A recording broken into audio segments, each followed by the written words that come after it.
20 security personnel from the Gambian Navy and sister forces have ended a 3-day international maritime legal course.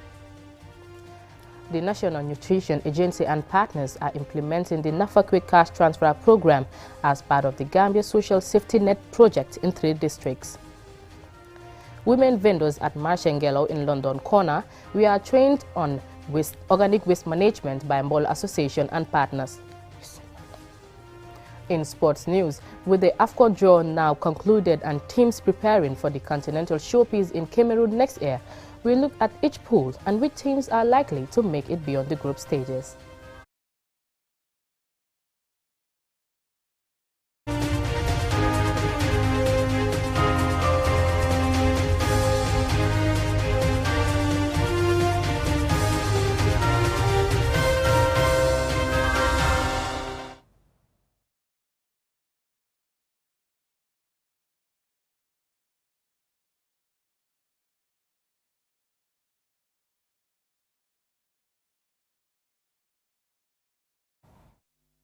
The course is designed for security personnel dealing with legal implications when supporting maritime interdiction, that is intercepting and preventing the movement of a prohibited commodity or persons within territorial waters and economic exclusion zones.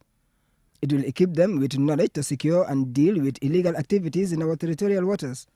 The Security High Command is pleased with the timing of the course considering the increase in activities within our marine domain.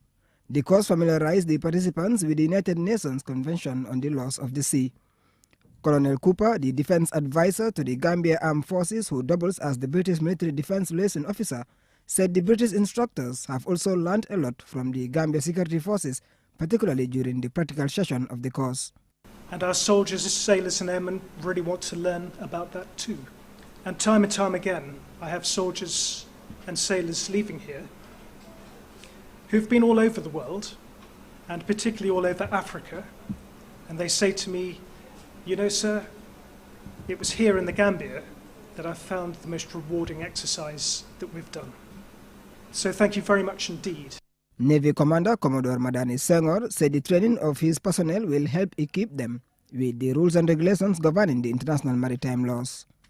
Having a broad knowledge in international maritime law is an imperative to ensure the effective discharge of one of our major functions. Understanding the rights and obligations of the ship owners, the fishing trawlers, the seafarers, and other users of the sea would promote safety and security in the maritime domain, as well as enhance our efficiency in maritime law enforcement. The British High Commissioner to the Gambia, David Belcroft, said moments like this are the best for any diplomat, seeing positive partnership between countries aimed at developing and learning from each other. The area that you've been training on over the last week, the UN Convention on the Laws of the Sea, it's really good that we are both our countries are training on this. Because we must, as Charles said, we must all work to support the rules-based international order. For both our countries, for example, fisheries are incredibly important, and yet they need defending. And in fact, Gambia ratified the convention before we did. You ratified in 1984, and I think we didn't ratify until 1997. But it's a reflection of actually how important that we see our maritime environment, in particular our fisheries. The challenges faced by the Gambia and across the African coastline on maritime issues range from illegal, unregulated and unreported fishing, piracy, drug trafficking, illegal migration and other banditry activities within the territorial and international waters. Babukarsi, QTV News.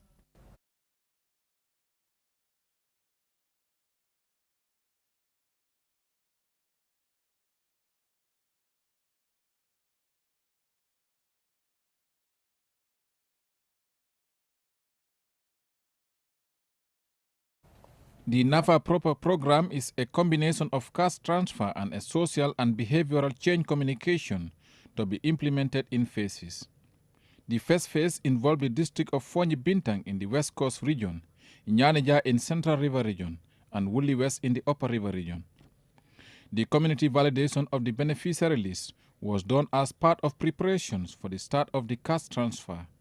On Saturday, the implementing partners began to enroll the beneficiary households into the program by taking their details and photos to prepare a reliable data and a beneficiary card that must be presented before receiving the money. Speaking to QTV in Sivanor, Abdul Aziz Sise, the project manager, and Malang N. Fofana, a project facilitator, both revealed that the project is a $31 million project jointly funded by the World Bank and the government of the Gambia to improve the coordination of social assistance activities, provide temporal social assistance support to rural households in the wake of the COVID-19, and increase inclusion of the extreme poor in the NAFA proper program. If you want to help the extreme poor to lift them from where they are to another level, then you don't only give them the money and leave them. Because there's a reason that's the reason why you are giving them the money. So you want to build their capacity in terms of human capital. How can they lift themselves up from that poverty status? Even though we use some proxies to determine who is extreme poor, but we want to also correlate this with the house of the community so that the communities understand and agree that yes, those who were identified by the PMT, the proximities, are actually extreme poor in the community. Lamin Jai, the Director of Finance and Administration at NANA, said the regular revenue that will be provided to the targeted households is to increase short-term consumptions of essential goods and services and enable long-term investment in human and productive capital. Once the beneficiaries are enrolled in, by end of this month or early next month, we intend to start the first cash transfer. In Foni Bintang, it's a little bit unique in terms of our entire program. What we are planning to do is to do a mobile transfer to QCell. QCell have they call it Q Money. We want to introduce that particular platform to do the cash transfer in Foni Bintang. Usman Dem, the Principal Program Officer for Social and Behavioral Change Communication at NANA, and Katrin Jiba, Monitoring and Evaluation Officer, both explain how the program will harmonize and expand the existing package of cash transfer with the social and behavioral change communication. So among the communication materials, we have materials on entrepreneurship and financial literacy, materials on maternal and child nutrition, materials on prevention of gender-based violence, and materials on positive parenting. Mamadou Jallo and Penda Baji, both beneficiaries, are happy and grateful to be part of the project. The selection was done using a proxy means test and community validation in the poorest 20 districts of the Gambia. The cash transfer will last for 18 months, targeting more than 700 beneficiaries from over 30 communities in the Foni Bintang district of the West Coast region. Q-Money, the leading mobile money provider in the country, is contracted to do the cash transfer beginning next month. Reporting for QTV News, I am Omar P. Jallo.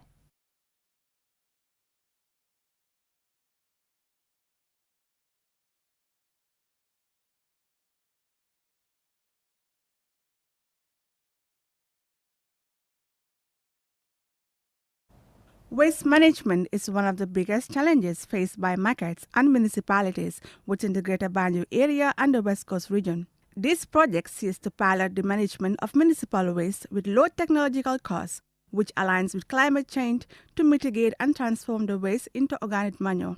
At the event, Sylvia Lopart, the director of Mbolo Association, explains the benefits of the project. Away. So we believe that, at least as we stated before, we can be collecting at least between 6 to 10 tons of organic waste, which it can be transformed into compost. And we believe that this, at the end, we are going to have around 40% of what we collect, transform it into compost. So we believe that it is the easiest but the most effective way of doing intervention on waste collection on that side. On that note also, most of our vehicles will be going with solar. It will be electric tricycles. So we are not only thinking of how much our intervention will be reduced, also the greenhouse gases, but also the full cycle of the project. It also takes this into account. Aliu Koli, project assistant from Mbolo Association, is optimistic about the project. We are very much optimistic that the project would be, although it's a pilot project, but then it will be very successful because there are so many other things that we are doing on the ground. Because we are working as stakeholders, with the 3 municipalities. We have task force members, whereby we have technical members, those who work in their staff, and then we have the politicians also, so as to get the political will. So we are very much optimistic that the project would be a success. Stephanie Mendy, a market vendor, explains how the knowledge gained during the training will impact the market vendors.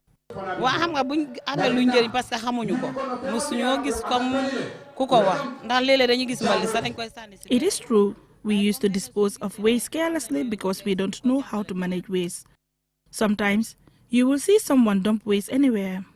But now, if they teach us how to manage waste, we will have the knowledge to do it better. Amit Senghor, a market vendor for more than 25 years, explains how the condition of the market was before the initiation of the waste management project. Before this project, we used to encounter a lot of difficulties with the waste because the worms in the waste will be where we are selling, which is bad. But now we can see a great difference. Considering the importance of waste management, the stakeholders believe that the training is the best way to mitigate waste management in our markets and in our municipalities in general.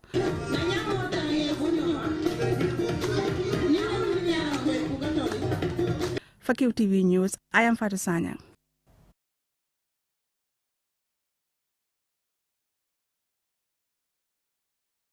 Q Money, the biggest mobile money service in the Gambia, has taken mobile banking to the next level. Now, you can link your Q Money wallet with your bank account. Yes, link your Ajib or EcoBank accounts with your Q Money wallet and get instant access to your cash anytime. No need to queue at the bank anymore. Transfer funds from your bank account to your wallet or your wallet to your bank account using Q Money Bank Link is the fastest, most secure, and convenient way to transfer funds between your wallet and bank account. For more information, call our customer care on 133. Q Money, Sunyu Kalpe. Terms and conditions apply.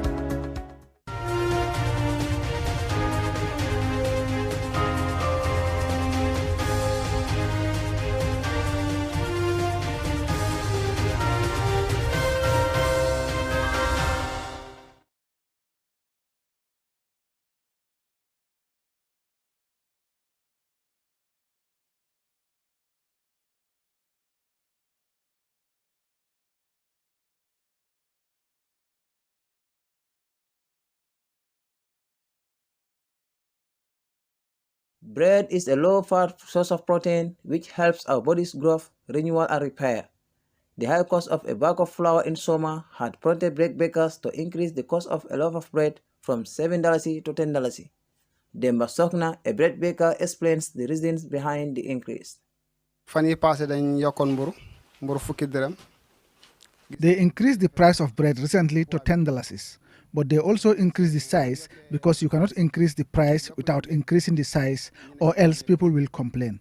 We have noticed that if we sell the bread for $7, we will run at a loss. If the cost of flour is expensive, we have to reduce the size. Seren Abdul Seka, who has been involved in the bread business for decades, outlines the daily challenges they face. According to him, if they maintain the $7 cost, it will be to their loss considering the expenditures. He appeals for immediate help. liggéey mburu bi nag dañ ci am problème bu rëy mut na léegi 1 year sax ci liggéey mburu bi ndax farine bi seer na ñun mënuñoo am chance pour yokk price mburu bi. We the bakers are having problems since last year. The flour is expensive and we couldn't increase the price. It was last week that we decided to increase the price of bread from $7 to $10.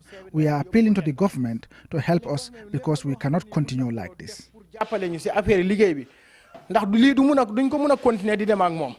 Ami Bayo, who sells bread and beans, says the increase does not favor them as retailers, a situation which may drastically affect their business when school opens. She appeals to the wholesalers to reduce the cost of flour to an affordable price.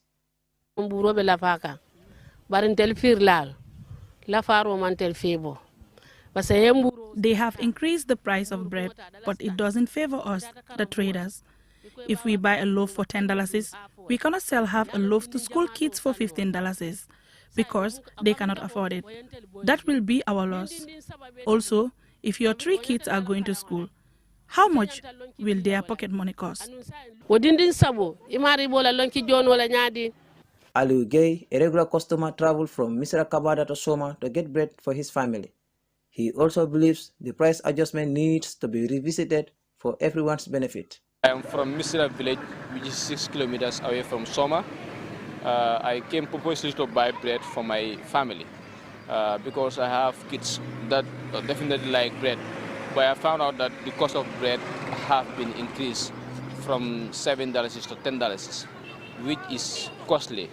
So I'm appealing to government to come to our aid so that our family can have the benefit of eating the bread early in the morning and at night. Aisa Drame and Maria Mamani equally lamented that bread is one of the most needed commodities and it needs to sell at an affordable price. According to them, it's hard to live without bread. Last week, bread bakers around Soma were called to a meeting and warned by regional authorities not to adjust the price of bread. Reporting for QTV News, I am Bakar Balle.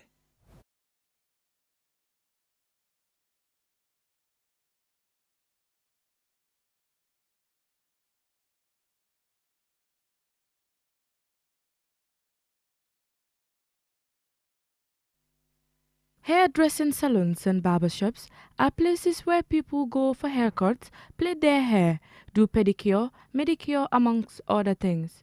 Like other businesses, hairdressing salons and barbershops were greatly affected by the pandemic. At these salons in London Corner, Sajo Jaju, a hairstylist, explains the preventive measures at his salon. Use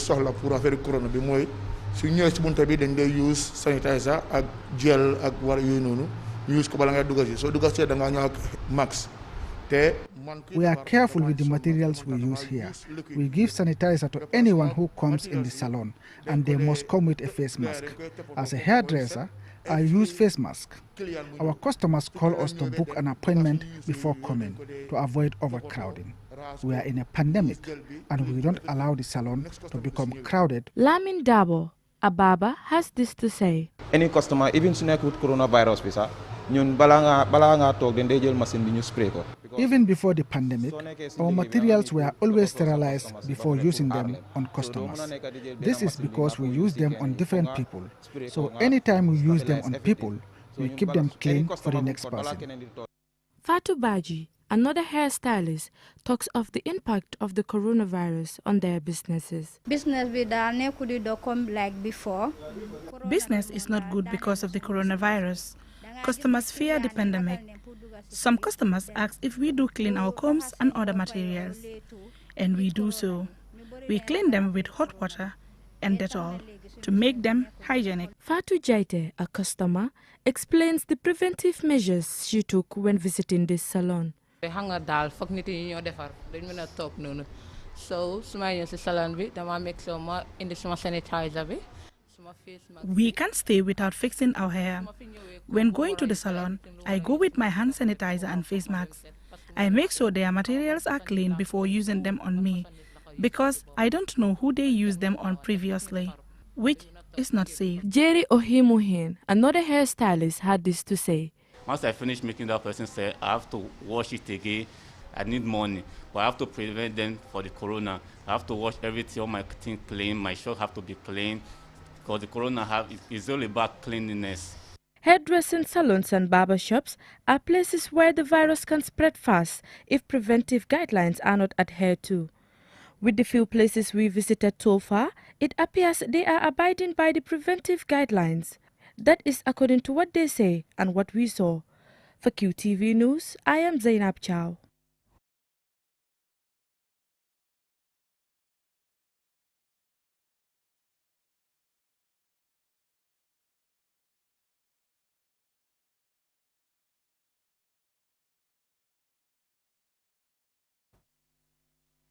The Total Energies Africa Cup of Nations AFCON is Africa's most prestigious football tournament.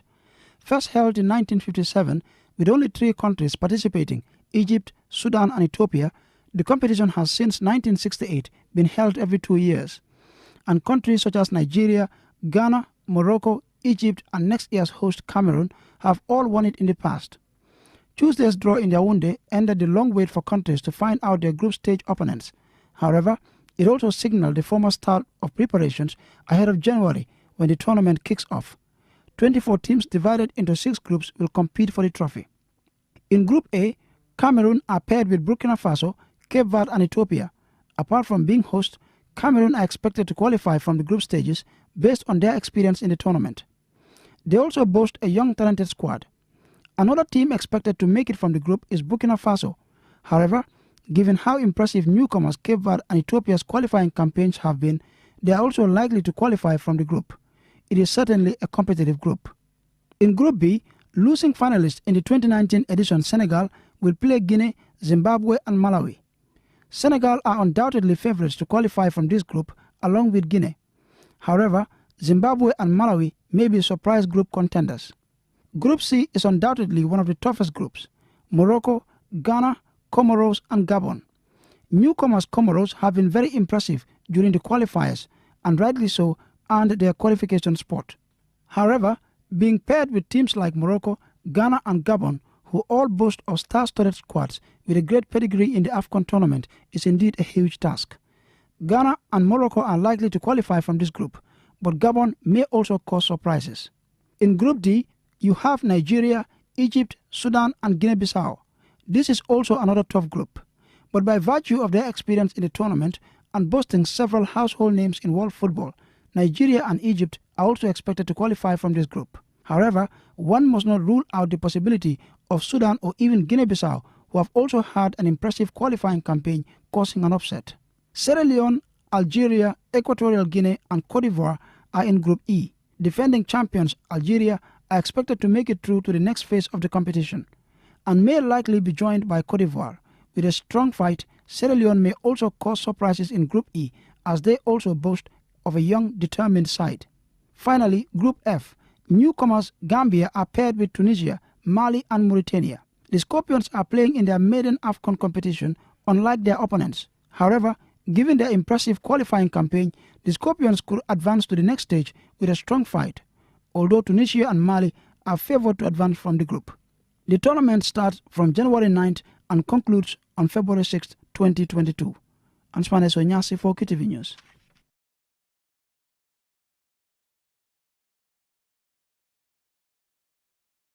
Navy and sister forces have ended a 3-day international maritime legal course.